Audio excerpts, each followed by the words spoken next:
اور میرٹھ سے اہم خبر، یوپی مدرسہ بورڈ امتحانات کے معاملے سے جڑی ہوئی پہلی مرتبہ ٹاپ 10 طلبہ کی فہرست پر سوال اٹھے ہیں۔ تو یوپی مدرسہ بورڈ امتحانات میں جس طرح سے 10 طلبہ جن کو ٹاپ میں رکھا گیا تھا اس کی فہرست پر سوال اٹھ رہے ہیں، غیر مسلم طلبہ کے غیر معمولی مظاہرے پر یہ سوال اٹھ رہے ہیں۔ ٹاپ 10 میں غیر مسلم طالب علموں کی تعداد میں اضافہ دیکھا جا رہا ہے۔ ٹاپ 10 40 طالب علموں میں 15 غیر مسلم طلبہ میں اردو، عربی، فارسی دینیات کا بڑھتا رجحان ہے اور غیر مسلم طلبہ کے غیر معمولی مظاہرے پر سوال اٹھ رہے ہیں۔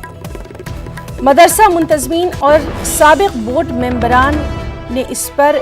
شبے کا اظہار کیا ہے، ساتھ ہی ساتھ جانچ کا بھی اس پر مطالبہ کیا گیا ہے۔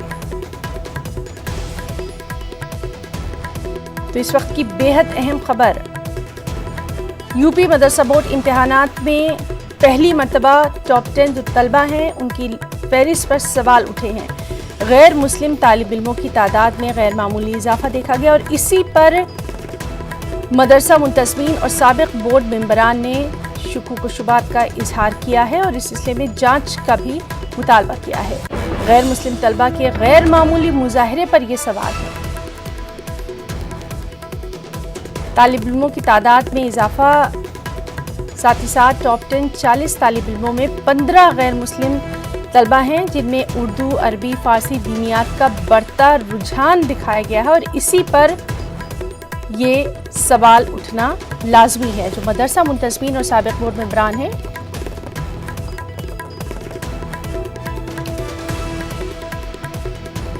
اور ناظرین، اس وقت ہمارے ساتھ مولانا اطہر صاحب موجود ہیں، مولانا اطہر حسین قاسمی جو کہ سابق ممبر ہیں یوپی مدرسہ بورڈ کے۔ مولانا صاحب، آپ سے یہی جاننا چاہیں گے، اس طرح سے جو سوال اٹھ رہے ہیں تو آخر اس کی وجہ کیا ہے؟ جی، جہاں تک میں سمجھتا ہوں جی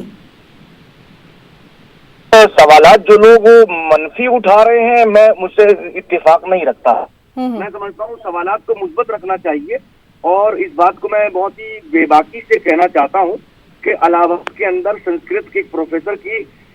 نیوکتی کا مسئلہ ہو، تقرری کا مسئلہ ہوا تو بہت سے ہندو لوگوں نے یہ کہا کہ ایک مسلمان سنسکرت کیوں پڑھا سکتا ہے۔ تو اسی پیرائے میں کہنا چاہتا ہوں بڑی خوش آئند بات ہے، خدا کرے کہ یہ اچھی ہو اور واقعی ہو کہ لوگ جو ہے وہ مدرسہ بورڈ کے امتحان ہندو ہو کے پاس کر رہے ہوں، خدا کرے اچھا ہو، اس بہانے کم سے کم صحیح اسلام سامنے آئے گا۔ لیکن میں 3 مرتبہ لیکن کا لفظ استعمال کر کے کہہ رہا ہوں، خدا نہ خواستہ اگر یہ معاملہ بگڑ گیا تو یہ سرکار کے اوپر بھی حرف ہے اور ان تمام مدرسوں کے اوپر بھی اور ان تمام ملیانکن کیندر اور ان تمام مراکز ترسیم کے اوپر بھی کہ جہاں کاپیاں جاتی گئی ہیں کہ خدا کرے ایسا نہ ہو، جس کے لیے ہم سوچ رہے ہیں کہ ان لوگوں کچھ بھی نہ جانتے ہیں اور وہ لوگ ٹاپ 10 میں سامنے آ رہے ہوں۔ جی مولانا اطہر حسین قاسمی صاحب، اس سے کہیں نہ کہیں جو مدرسے کے جو طالب علم ہیں جن کے لیے آگے ان کا مستقبل کھڑا ہے ان کے لیے بھی بڑا سوال ہے۔ نہیں، بالکل درست فرما رہی ہیں آپ، یقیناً اس لیے کہ جو واقعی ریگولر طلاب پڑھ رہے ہیں اور وہ محنت کر رہے ہیں اور اگر ان کی موجودگی کے باوجود کوئی پرائیویٹ طالب علم بغیر پڑھے لکھے اس طرح سامنے آ رہا ہے تو وہ سامنے کی بات ہے، ان کو آنے والے ٹائم ان کی جگہ بھی کاٹے گا اور سامنے کی بات یہ بھی کہے گا کہ یہ گویا کچھ نہیں، ہم بہت کچھ ہیں۔ بالکل جی مولانا صاحب، تو کیا اب یہ وقت نہیں ہے کہ سبھی کو ایک ساتھ مل کر، کیونکہ پہلے ہی ہم دیکھ رہے ہیں کہ یوپی میں جو مدرسہ ہیں وہ پہلے ہی بہت ساری مشکلات سے دوچار ہو رہے ہیں، روز ان کے سامنے نئی طرح کی مشکلات درپیش ہو رہی ہیں، ایسے میں اس طرح کا معاملہ سامنے آنا، اس کے لیے سب کو کم سے کم ایک جانچ کمیٹی تو بٹھانی چاہیے، آپ کی رائے؟